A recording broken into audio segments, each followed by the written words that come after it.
Finally, number 10.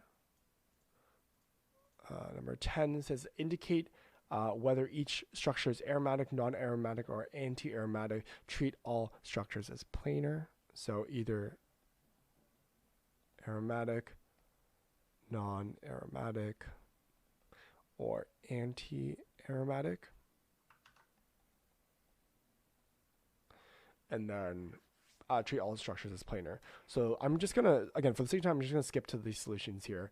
And basically, again, it's saying it doesn't actually, this solution is actually not that great because it doesn't actually tell us the answers here. But it's saying aromatic is 2 pi electrons, right? It goes 4n plus 2. This is the that's kind of the definition of an aromatic compound, right? So if I were to calculate based off the pi electrons for 4n plus 2, I would be able to figure out that this is aromatic.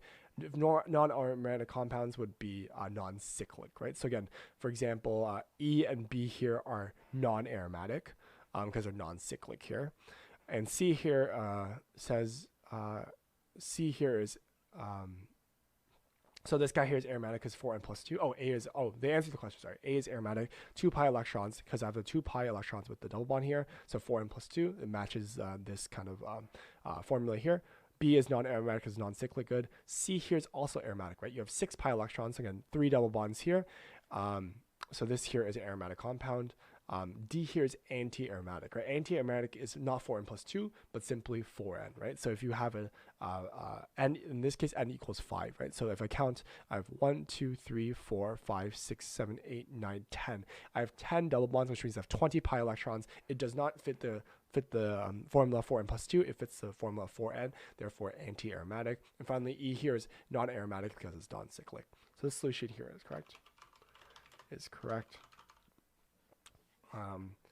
Great analysis, or good analysis, I'll say.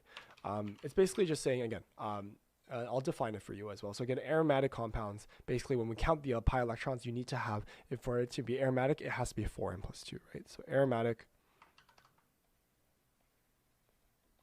means that it has to follow this formula, 4n plus 2, and the anti-aromatic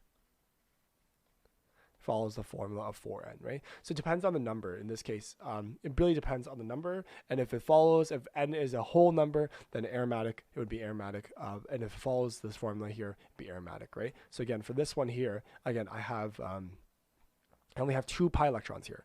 So if I have only 2 pi electrons, so I can basically equate this to 2, right? So I would set this equation equal to 2, and you'll find that n equals 0 in this case. So this here would fit the it would fit the aromatic equation for the first one here, but it wouldn't fit the anti-aromatic equation, right? If I set this equal to 2, n would equal half, right? And I said n has to be an integer, has to be a whole number here. So in this case, it would not be anti-aromatic, but aromatic instead. So this solution here is correct. Great analysis.